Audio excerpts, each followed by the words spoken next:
Eu cheguei, podcast que está entrando no ar, sempre em nome de Capemiza Seguradora. As pessoas seguras são mais felizes. O convidado de hoje é um grande amigo vascaíno, um dos caras de maior talento que eu conheço nas artes, teledramaturgia. O cara é palco do teatro, é na televisão, em tudo, e até peladeiro hoje, com 86 anos. Eu estou falando do meu amigo Antônio Pitanga, grande ator, que eu aplaudo permanentemente. E eu também, né? Prazer em o verdadeiro garotinho, Zé Carlos Araújo. Que honra! Você não sabe pra mim, né? Que legal, cara. Como é que o Vasco surgiu no coração desse baiano?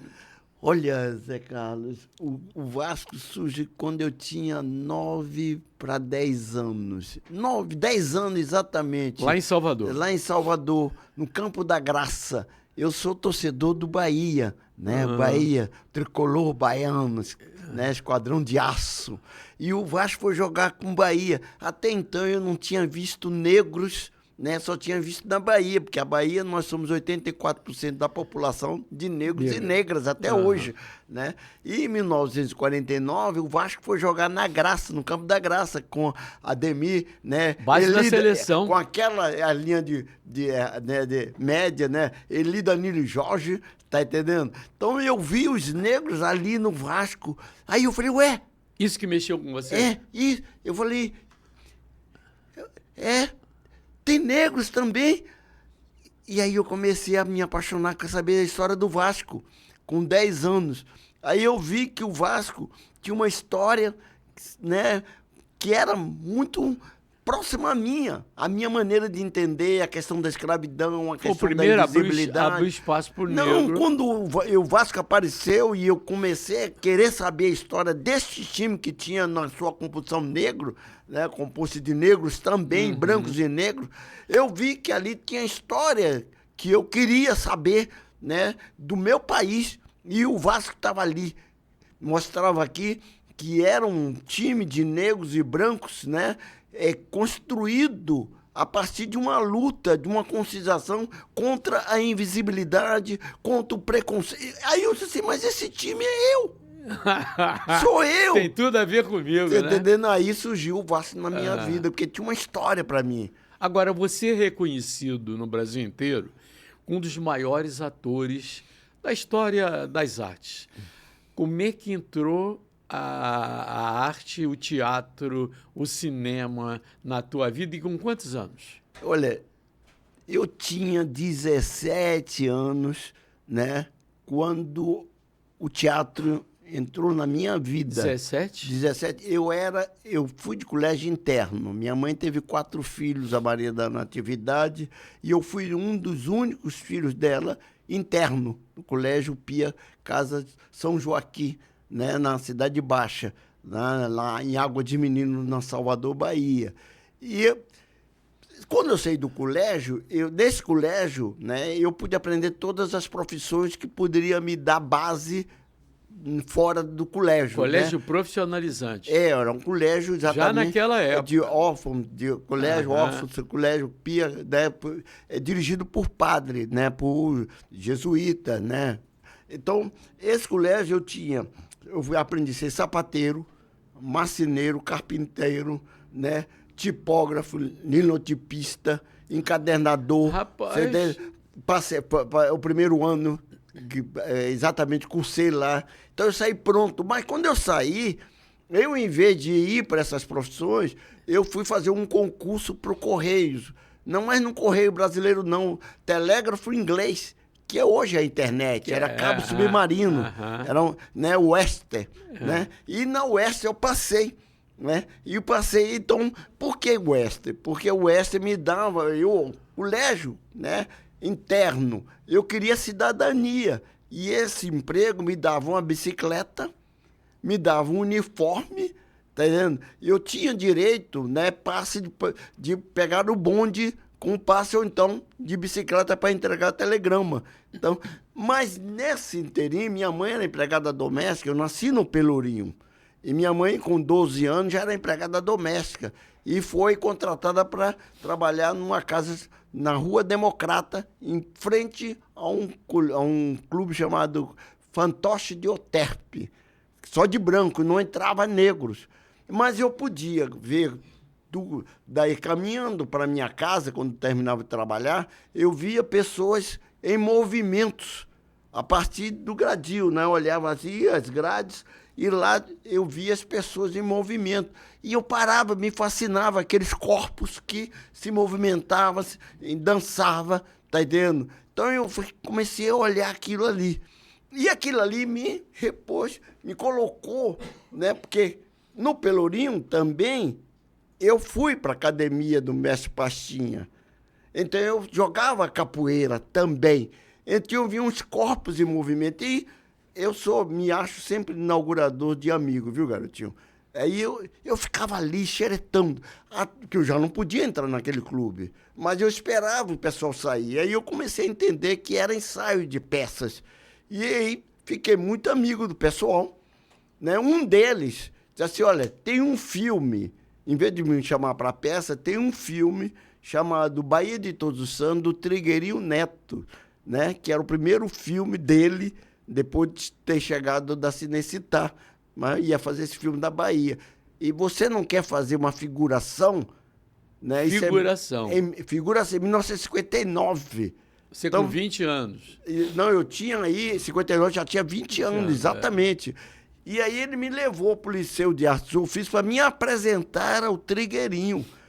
Quando eu cheguei no Liceu de Artes e Ofícios, tinha uma dezena de negros, fortes, altos, né? Jovem, que nem eu, ali.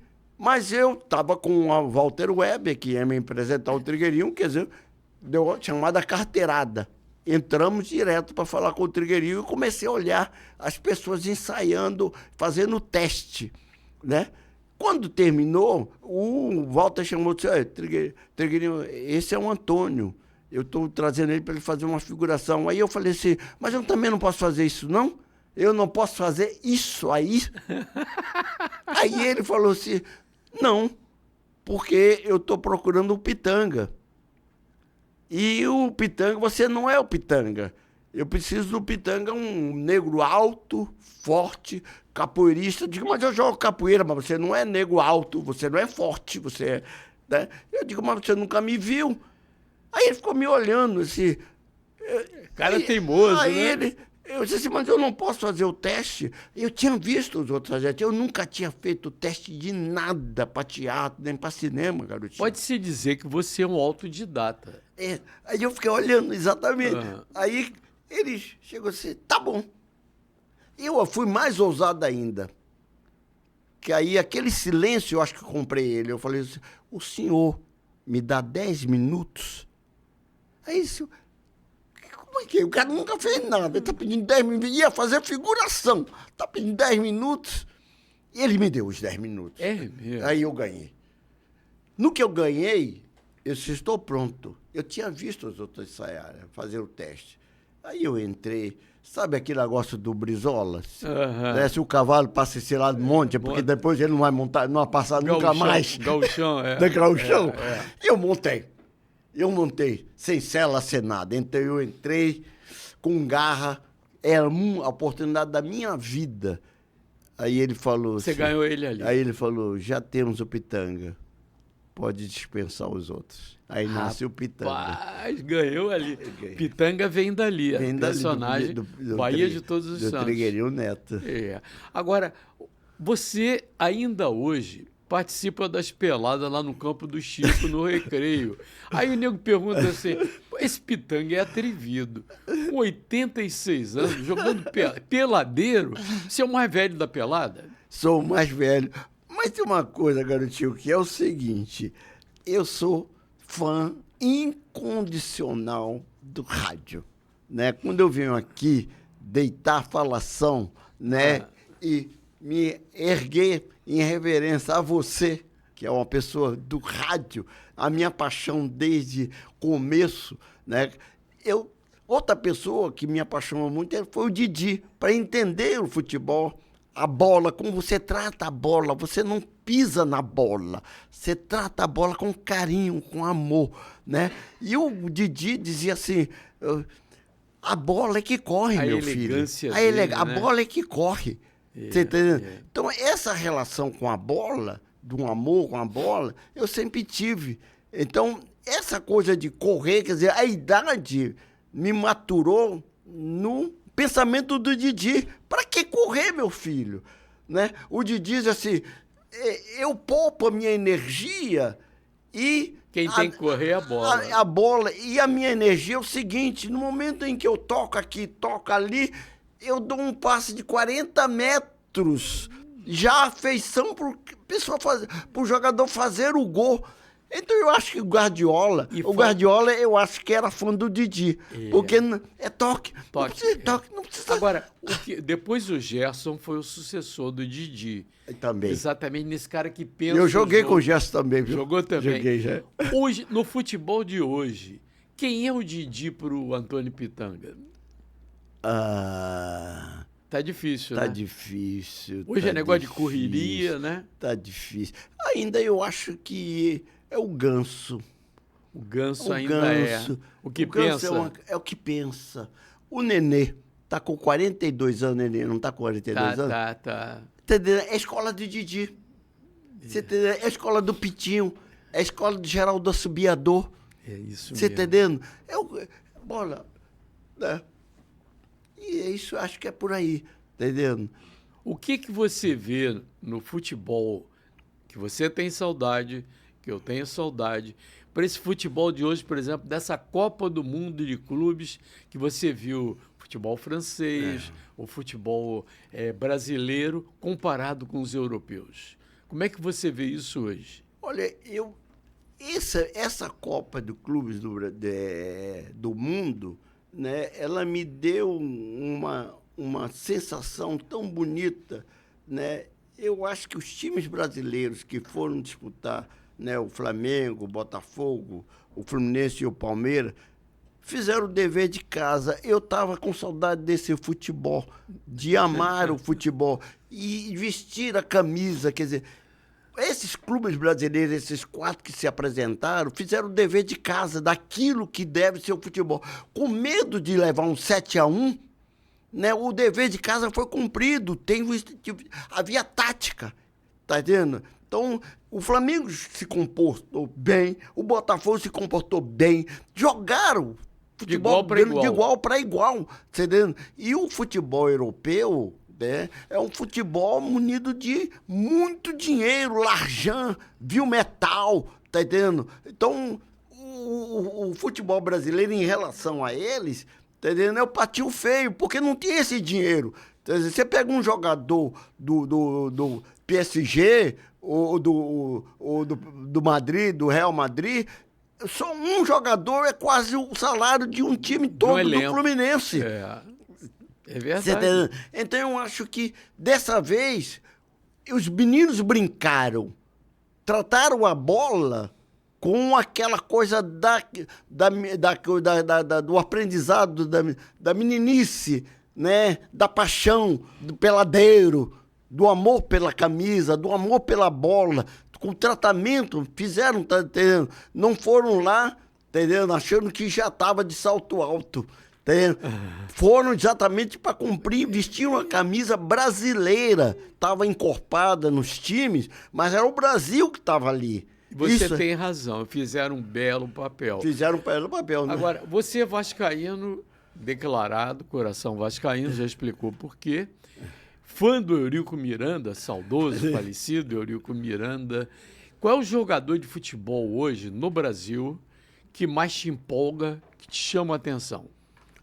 No Brasil, que mais me empolga, que chama a atenção, o brasileiro? Não, que está atuando no Brasil. Tatuando no Brasil. Olha que eu falei alguns aqui, mas eu acho que, eu diria, sem medo, tá difícil, hein? Mas tá difícil, assim, jogador, mas eu tenho alguns, né? Eu tenho um menino que joga no Flamengo, o Gerson, o Bruno Que Henrique, está saindo, o Gerson tá está entendendo? No Vasco, né?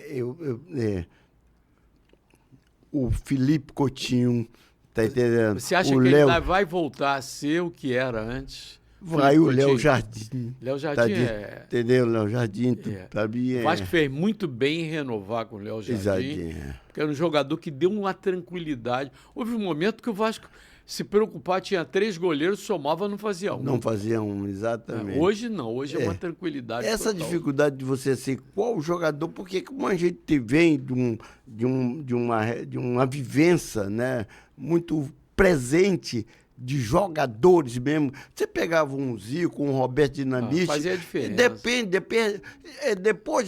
Depois do treino, os caras ficam 30, 40 minutos batendo falta. E que bola que era? Bola de couro. Pesada. Você não tinha toda essa tecnologia, toda essa coisa que tem hoje. Do vinil, né? Computurizado no corpo, tá entendendo?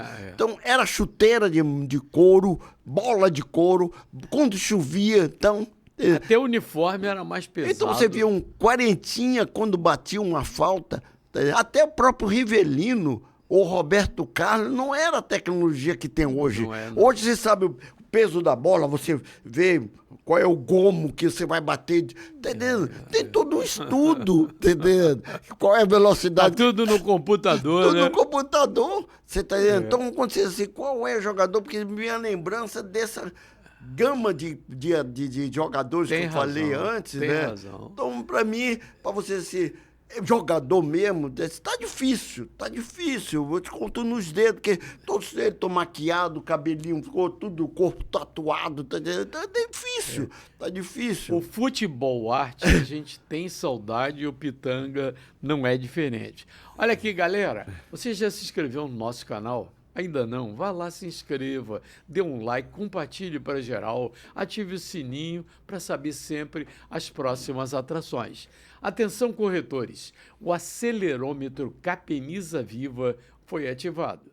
E agora é hora de pisar fundo nas vendas. Até o dia 31 de agosto, cada venda do Capemisa Viva, seu seguro para o que a vida tem de melhor, vai valer o dobro de pontos na campanha Sou Mais Você 2025. Isso mesmo, dobro de pontos, mais chances para você ganhar dinheiro, prêmios incríveis e até uma viagem paradisíaca com acompanhante. E a oportunidade perfeita para você acelerar seus resultados, alcançar sua meta mais rápido e se destacar no ranking do seu grupo. Capemisa Viva é um seguro de vida individual, personalizável, que apoia no planejamento financeiro dos seus clientes e agora também impulsiona o seu desempenho. Então, bora vender, porque vendeu, ganhou. Fale com o time comercial da sua região ou saiba mais em www.centraldocorretorcapemisa.com.br. Capemisa Seguradora, as pessoas seguras são mais felizes. Antônio Pitanga, tem aqui umas fotos que eu quero que você relembre. Você com um grande ídolo de todos os tempos. Oh, meu ídolo, meu amigo. Tive a oportunidade de jogar umas peladas com o Roberto. É mesmo? E ver o Roberto, né? Que vem lá de baixo, né? Vem da Baixada. Né? De Caxias. De Caxias. Então, receber Romário, receber o Jardel, receber o Edmundo, que era da base do Botafogo primeiro, depois pro Vasco.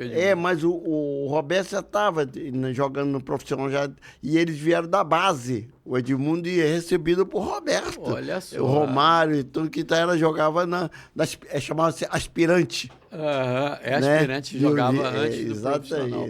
A outra foto, com a Benedita da Silva, que foi governadora desse estado. Você vê eu com manto sagrado. A Bené é vascaína? A Bené é botafoguense. Tá tudo certo. Tá tudo certo.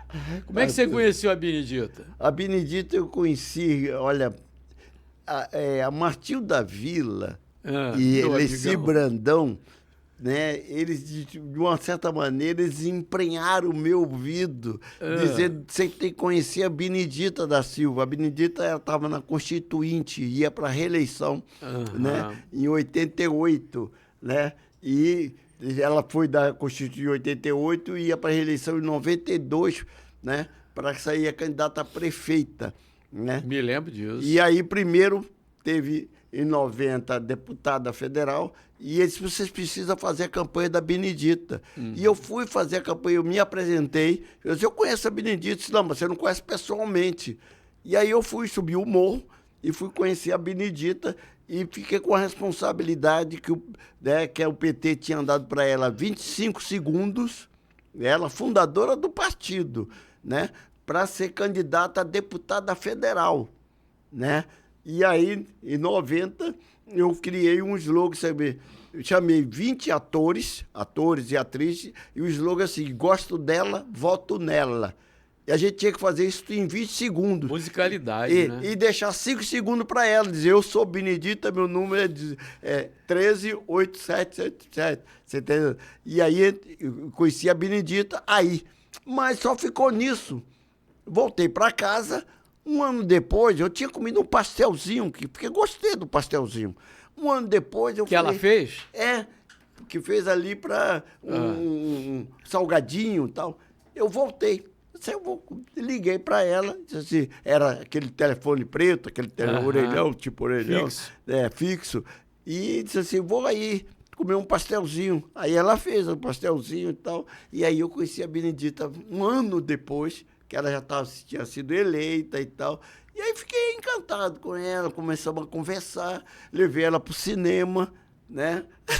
Levei ela pro japonês, que é uma história incrível. Japonês? Que Restaurante japonês, que era o Taka era ali em Botafogo, né? Um restaurante japonês famosíssimo, que era o ponte, né? Da nossa geração. Quem gostava de comida japonesa? Você? Eu. E ela não tinha comido nada.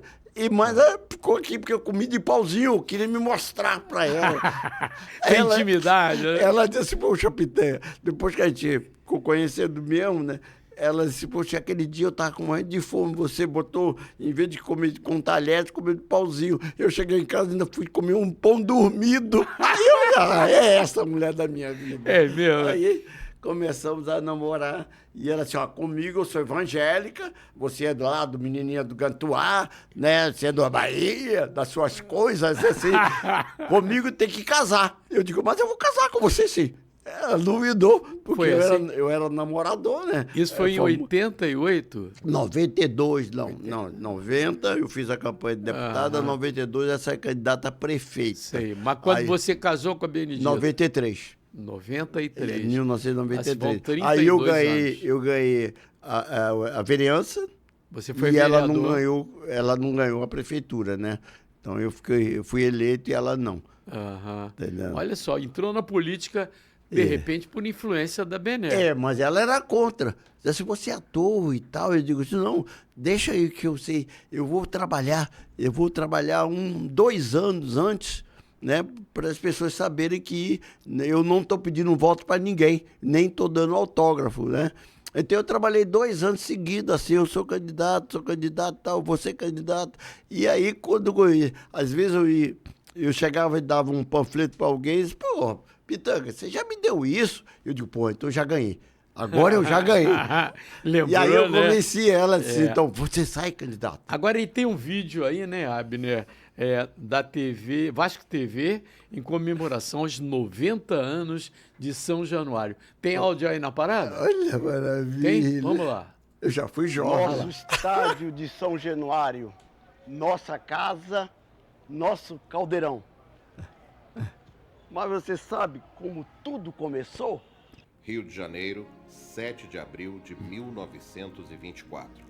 Ofício número 261. Maravilha. Excelentíssimo senhor Dr. Arnaldo Guinle, presidente da Associação Metropolitana de Esportes Atléticos.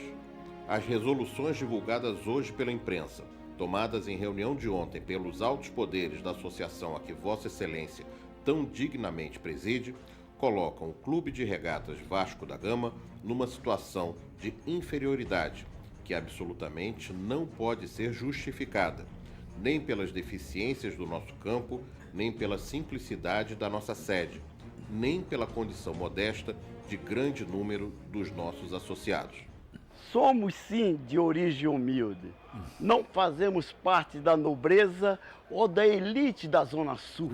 E se nos discriminaram por acharmos que não éramos suficientes para receber os nossos adversários no nosso campo, resolveríamos, como todo gigante, crescer na diversidade.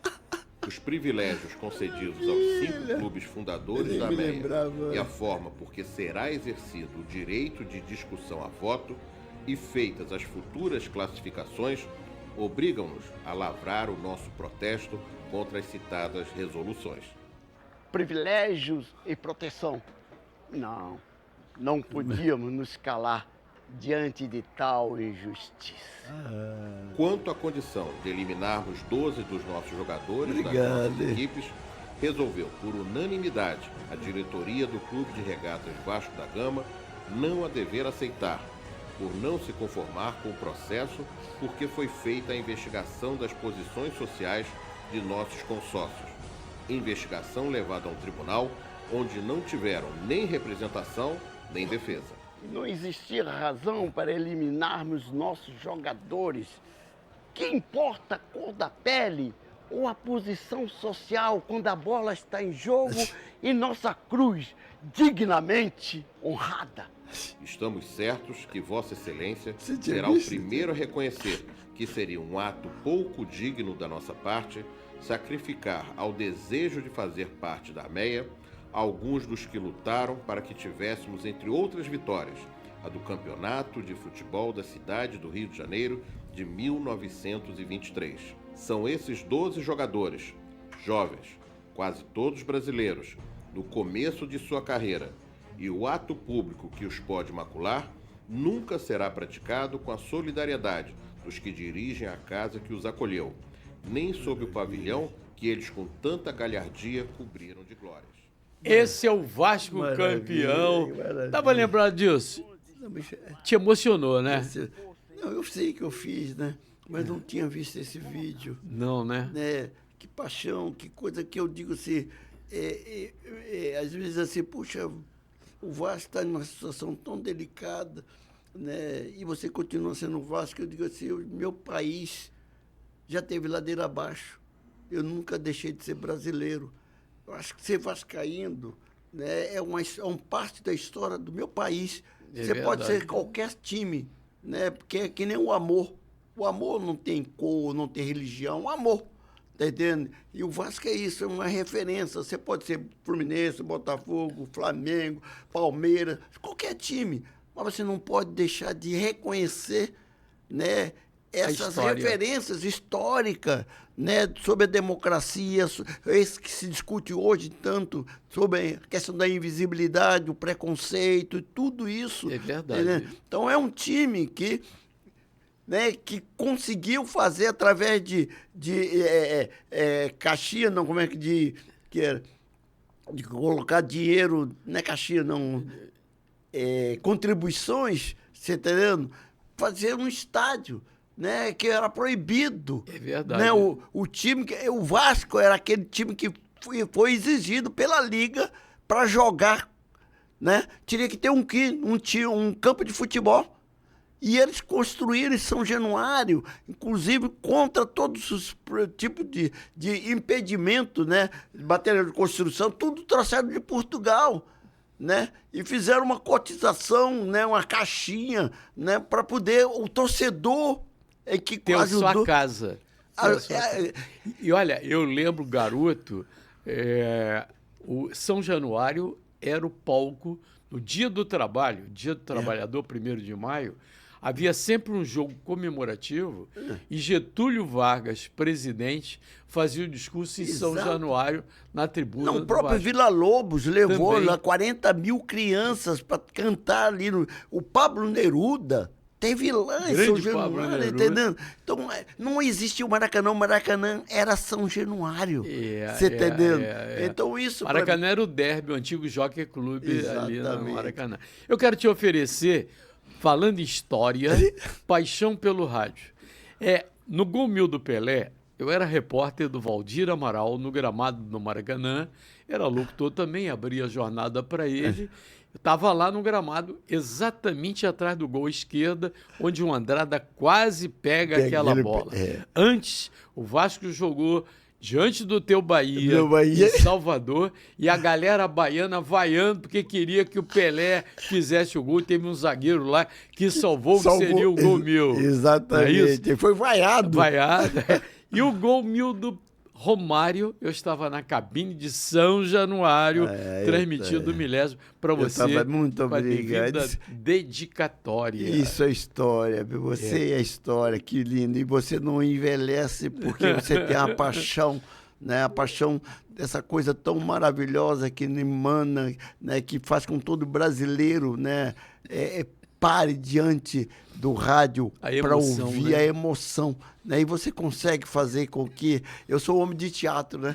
Então, essa emoção, né, você consegue traduzir vivamente no rádio e fazer com que... Eu falei para você, eu vi a Copa do Mundo de 58 pelo rádio, eu vi tal a comunicação. E essa comunicação, você hoje, Zé Carlos, é a mesma. É a mesma paixão que leva que a gente vai para o estádio com o radinho. O rádio não morreu. Agora, vamos falar do teu papel no remake de Vale Tudo, onde você interpreta o Salvador. Como é que foi assumir esse papel, que é icônico, né, na novela? Foi um convite, né, do Paulo, diretor, e da Manuela Dias, né, para fazer essa participação especial. Para mim foi... memorável, porque é um presente, né? Porque a novela de Gilberto Braga e esse remake da Manuela Dias, que Manuela Dias, de passagem, também é a pessoa que fez o roteiro do meu filme, que vai estrear agora 4 de setembro, Malês, que é sobre o século XIX, né?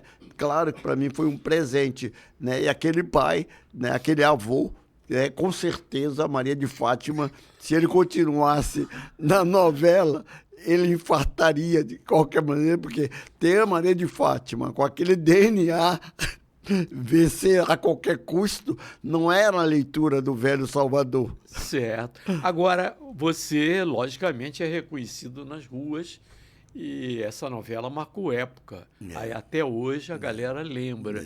Ainda hoje, a galera te para na rua? Muito, muito. Eu sou uma pessoa, Zé Carlos, que eu gosto de andar, né, pegar meu metrô, pegar meu ônibus. Povão.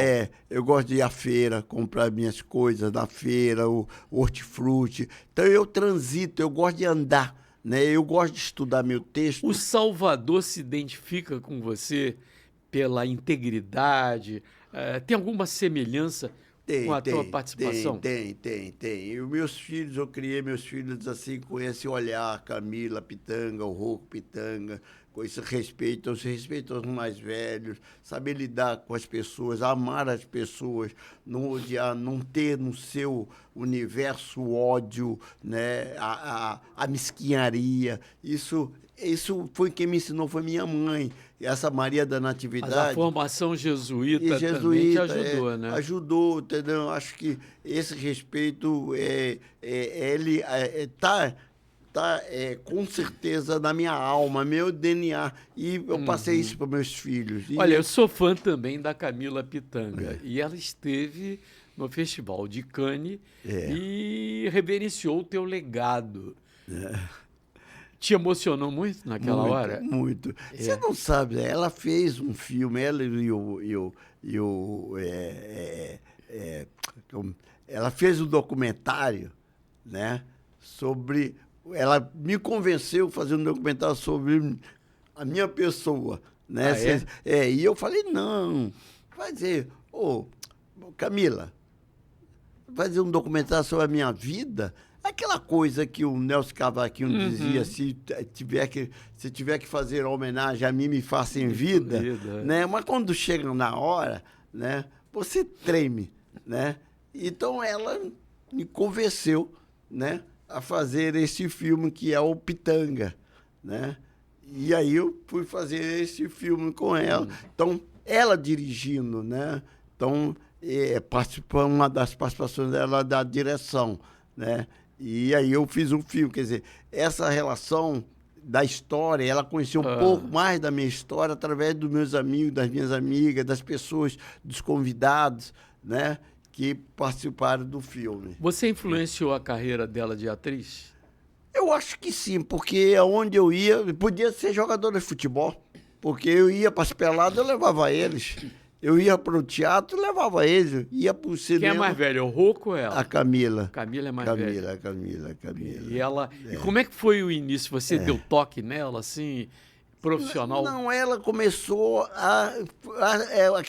aquele pitanga que surgiu no Liceu de Artes e Ofícios, fazendo teste para fazer o filme Ayrton Santos, ela também começou a olhar, a perceber os ensaios, a participar dos ensaios, né? Com 3 anos, eu já tinha levado ela, eu fazia co-direção do Quilombo, do Cacá Diegues, né? Eu já levei ela e o Rocco com um ano e 3 anos já participou do Quilombo, né? Em 1981.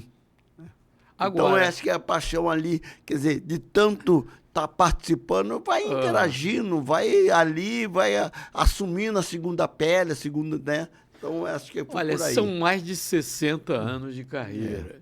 E você transitando entre teatro, cinema, TV. Como é que você equilibra essas linguagens que são diferenciadas? Eu acho que tem uma coisa seguinte, a gente traz, eu digo sempre, no meu corpo eu carrego o passado, o presente e o futuro. Meu corpo é o presente.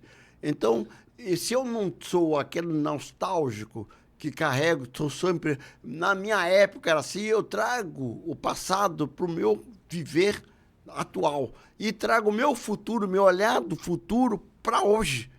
Então, essa composição, né, me faz entender toda essa revolução tecnológica e me alinhar, né? Ouvir, eu sou, como eu falei para você, eu gosto muito e me acho sempre inaugurador de amigos.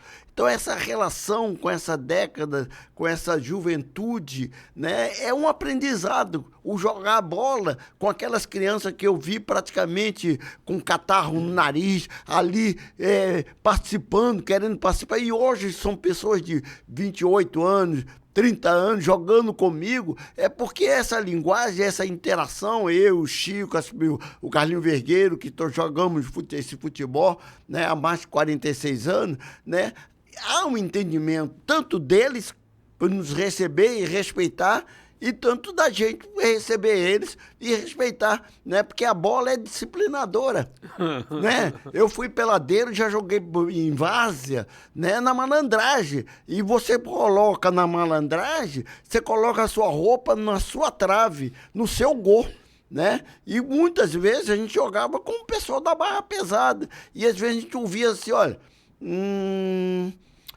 eu nunca vi time de fora ganhar aqui, não. Às vezes a gente estava ganhando de 2-0. O empate eu já vi. No instante, terminava empatado. Você tá entendendo? Então, claro, essa linguagem democrática, né? Eu nunca vi nenhum malandro chegar lá e dar tiro, matar o juiz porque marcou pênalti, marcou lateral, né? É disciplinador. É uma ferramenta disciplinadora e transformadora que é o esporte. Tá aí. Como é que é a intuição do ator no desempenho da sua profissão? Olha, o ator, para mim, a cultura, né, ela é responsável pelo meu passaporte cidadão. Né? Foi a partir da cultura, do cinema, do teatro, que eu passei a ser Antônio Pitanga Luiz Sampaio. Pensa bem, uma pessoa que nasce na contramão, no Pelourinho, de mãe pobre, né, 4 filhos, né, mãe solo, né, numa invisibilidade, num preconceito total na década de 40, 50, entendeu? Então, hoje ainda se repete esse mesmo movimento que eu vi quando criança, né, e você olhar e continuar caminhando sem perder teu foco, né? Registrar o preconceito, registrar a invisibilidade e não ter essa ganância de querer matar aquele, né? Ou querer se comparar a ele, esticar a corda. Não, eu acho que isso, né? A cultura me deu essa hombridade, né? Essa textura de cidadania. Certo? Então, acho que, para mim, a cultura, ela é transformadora. Não tenha dúvida. Qual é a grande diferença, Pitanga, entre atuar e dirigir?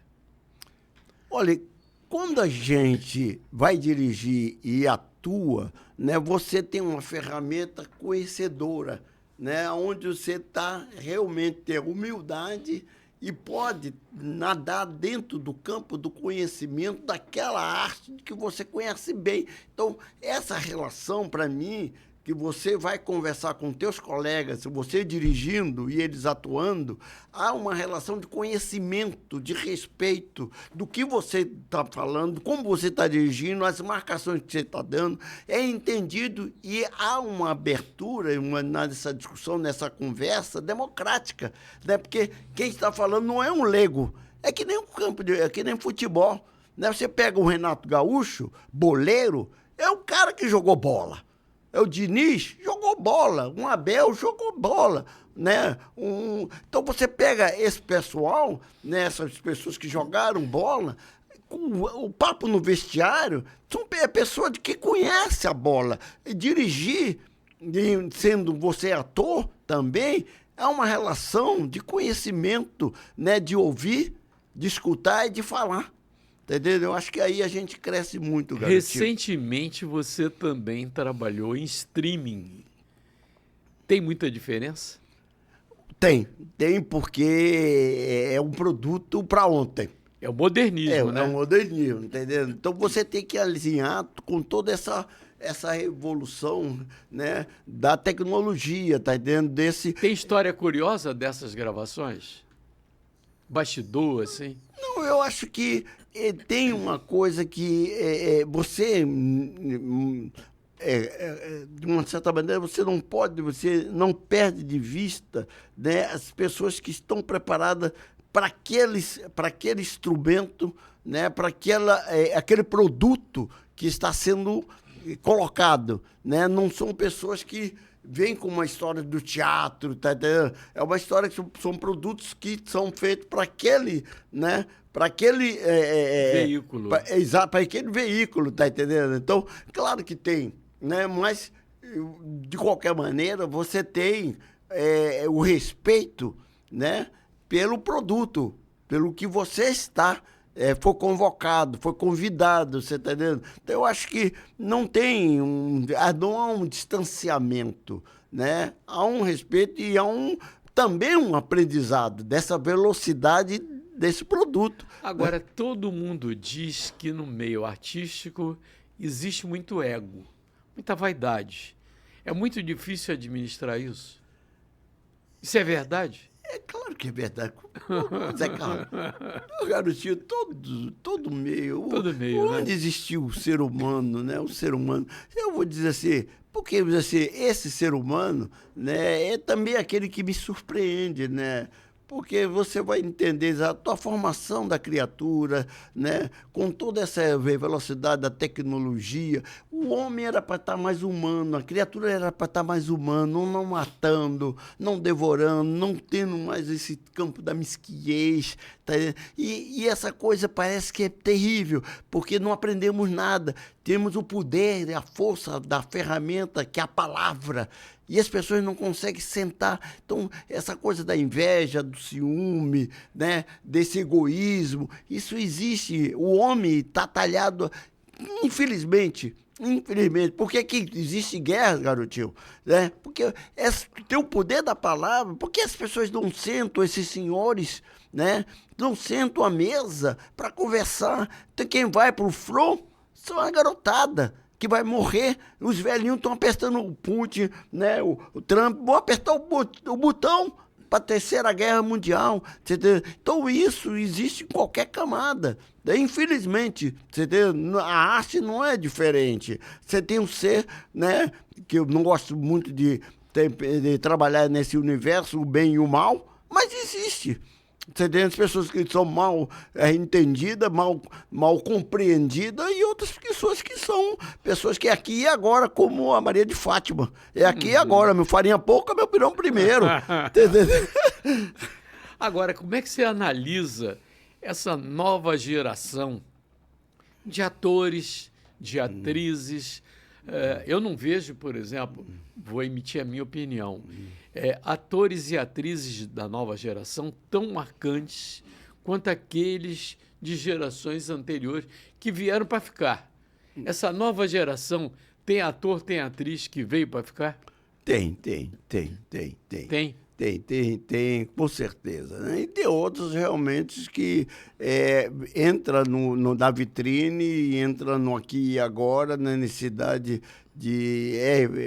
É o meu momento, tá entendendo? E, evidentemente, tem o tempo de validade. Né? Tem um tempo, você pega uma Fernanda Montenegro com 96 anos, está atuando. Pega um Otton Bastos com 92 anos, está atuando. Eu estou atuando, Natália Timbre, eu com 86, Natália também com 95, tá entendendo? Ari Fontoura, você tem uma gama, né? Você fala, o Chico Taboca está jogando bola com 81, o Pitanga está jogando com 86, porque essa geração... É uma nova categoria no futebol sub-90. Sub-90. Você entendeu? Então, eu acho que é isso. E eu digo sempre, outro dia eu estava falando num programa para a Ostensa, né? A nossa grande rainha. E ela diz assim, como é que você sente, você jogando 3 vezes por semana? Eu digo, Ostensa, para mim é o seguinte, cada pelada que eu vejo jogar, eu deleto 1 semana de farmácia. Faz bem ao neurônio, faz bem tudo, o cérebro. O que mantém essa vitalidade, a criatividade do Antônio Pitanga é só a pelada? Você se cuida? Eu me cuido, eu gosto de ir à academia, eu gosto de ir à praia, eu gosto de nadar, eu gosto de caminhar na areia, eu gosto de ler. Ler faz bem. Esse livro que você me deu, Paixão pelo Rádio, eu vou ler, vou devorar, já vou botar como uma peça que eu estou indo para a Bahia amanhã fazer o embarque imediato, já vai no avião para mim ler Rodrigo Taves, Paixão pelo Rádio, né, Zé? Garotinho, isso é um presente. Já é a minha leitura, eu acho que essa leitura, quer dizer, você ler, né, o saber é tão importante quanto comer. O alimento, tá entendendo? Saber o que você vai comer e saber o que você vai ler, tá entendendo? Isso te dá longevidade. É verdade.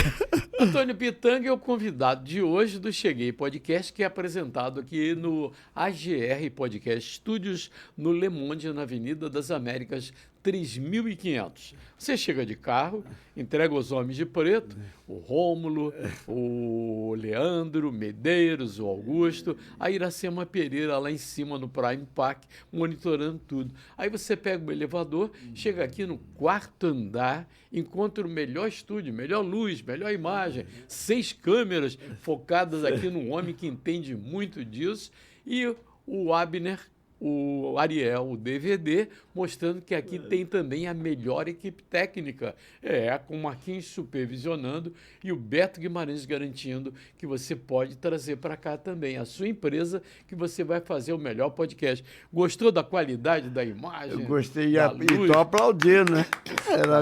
Maravilha. Qual é a grande diferença entre atuar hoje e atuar naquele tempo que você estava começando? Eu acho... A tecnologia ajudou? Ajuda, né? Mas ela para mim, ela é um bastão, né?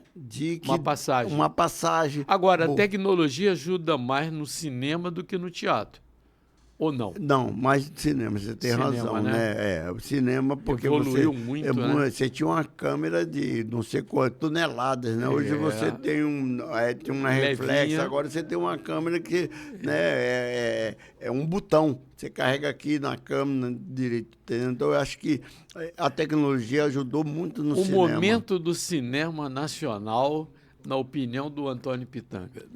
Dos mais importantes. Eu acho que esse cinema, ele mergulha na fonte de referências muito forte, muito importante, que é o cinema novo, né? Que é um Glauber, que é um Cacadié, que é um Leon Richman, que é um Joaquim Pedro, que é um Nelson Pereira dos Santos, tem Walter Lima Júnior, tem referências muito fortes, né? E esse fazedor de cinema tem essas referências muito, quando você vê Ainda Estou Aqui, né? Onde Fernanda Torres, você vê ainda, né? O próprio Oeste, outra vez, um filme que eu acabei de fazer também, participando de ator, muito bom. O cinemão tá aí, O Alto da Compadecida, esse é cinema que, de uma certa maneira, até para desdizendo toda essa questão da evolução da tecnologia, esse cinema volta ao passado e traz o passado presente para você dialogar com o passado, né? Tendo essa narrativa importante, sem os truques de Spielberg, os efeitos especiais. Então você vai ser o cinema humano, o cinema com a narrativa, interagindo no diálogo com o espectador, entendeu? Então, esse cinema não morre nunca, né? Inclusive, você vai ver que hoje, nos Estados Unidos e no Japão, já estão pensando na película de volta, né? Porque o mundo digital, ela tem uma idade de validade. Se você pega o mundo digital, em um filme como Vidas Secas ou Cidadão Kane, e for pro digital, ele tá amarelado, ele perde a nitidez. E a película não. Tá entendendo? A memória tá voltando. A galera tá colecionando LP em vinil de novo. Então, porque esta é verdadeiro, né? A verdadeira raiz, né? Do tronco, né? É o baobá. Você vai atrás do baobá centenária, vai buscar. Agora mesmo descobriram um filme na Tchecoslováquia de 100 anos, em 1919, né? Que foi feito há 100 anos atrás, 1919. Então, descobriram sobre um filme que fizeram na Amazônia. 100 anos, a nitidez do preto e branco, de película, é incrível. Você parece que foi feito há 3 meses, 4 meses atrás. E a tecnologia hoje, ela consegue... Outro dia, na TV Globo, eu fui lá reviver os 75 anos do Maracanã. E me lembro que tinha uma imagem do gol 1000 do Pelé, eu estava atrás do gol, toda chuviscada. A tecnologia limpou aquela imagem, ficou como se fosse verdadeira, como se fosse de hoje. Agora eu tenho um recado. Alô, galera que adora um bom drink, já conhece a novidade? Kenny Gin chegou e já virou o queridinho de todos os momentos. Com a Kenny na mão é golão, golão, golão. É ou não é, Walter Riba Júnior? E a galera que curte uma festa, a Bananinha Mineira chegou para ser a estrela das rodas de amigos, docinha na boca e forte do jeito que ninguém esquece. Bananinha Mineira, a dose certa de diversão. É quando entra em campo... O Charlie Menezes, lá da Super Giro, me lembra, olha aí, você já conhece Checkmate? Checkmate é a combinação perfeita de mate, rum, guaraná e limão. Mais leveza, mais sabor, mais refrescância e muito mais liberdade. Checkmate, prepare-se para sentir o gostinho da liberdade. Aí o Luciano Araújo chega, não, Saif, a bola da limpeza subindo para o Norte Fluminense, driblando as manchas e avançando para a Serra Azul, marcando um golão, golão, golão, deixando a nossa cidade cada vez mais maravilhosa. Saif, mais economia para a sua vida, e o Pitanga vai levar para casa todos esses brindes para comemorar os melhores momentos. Alexandre já entregou aí, o nosso Pitanga vai recebendo os brindes de hoje aqui do Luciano, do Charlie Menezes, do Walter Riba Júnior. Agora, Pitanga, o ping-pong final. Um orgulho do meu amigo Antônio Pitanga. Os meus filhos. Um arrependimento. Não tenho. Eu não trabalho com arrependimento. Um sonho que você realizou. Eu acho... Um sonho que eu realizei... Essa companheira Benedita da Silva. Bené caiu do céu para você. É um sonho, uma família. Né? Ela me deu uma família e essa família cresceu. É um sonho bonito, que bacana. Realizado. Um sonho não realizado ainda. Eu acho que não tenho, não é um sonho não realizado. Quando eu digo que eu sou o presente, né, essas coisas elas vão fluindo e vão acontecendo na minha vida. E vai acontecer muitas coisas ainda, tá entendendo? Porque eu não joguei a toalha. Pensamento positivo. O momento mais marcante da sua carreira. Eu acho que o momento que eu estou vivendo hoje, né? Eu acho que o reconhecimento dessa carreira de mais de 66 anos, né?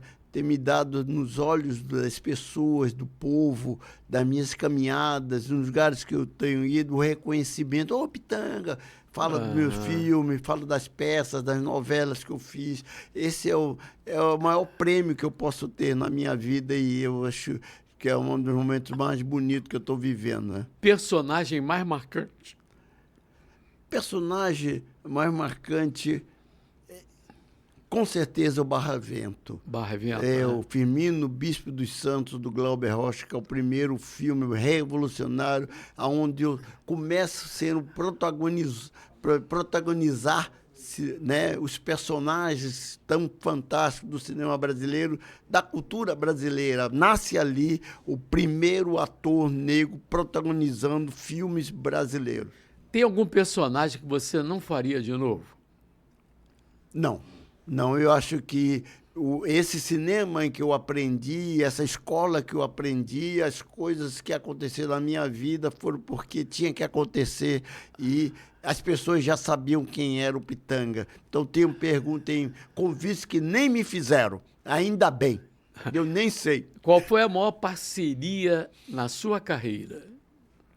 A maior parceria que eu tenho na minha carreira são exatamente os meus filhos, né? A Camila e o Rocco. Eu trabalho com eles. Fala a mesma linguagem. A mesma linguagem, né? O teu ídolo maior no futebol? Roberto Dinamite. Roberto Dinamite, saudade dele também. Para encerrar, agradecendo a tua presença, eu queria que Antônio Pitanga definisse Antônio Pitanga numa frase. Um homem de boas lutas e bom combate. Obrigado, Pitanga. Obrigado. Muita saúde. Obrigado. E que Deus te dê muita luz nessa estrada, que ainda vai ser muito longa nessa brilhante carreira. Quero te encontrar muitas vezes ainda, garotinho. Tirar o chapéu para você. Obrigado. Obrigado, irmão. Obrigado. Segunda-feira tem Segundona aqui no Cheguei Podcast. Ótimo final de semana e até lá.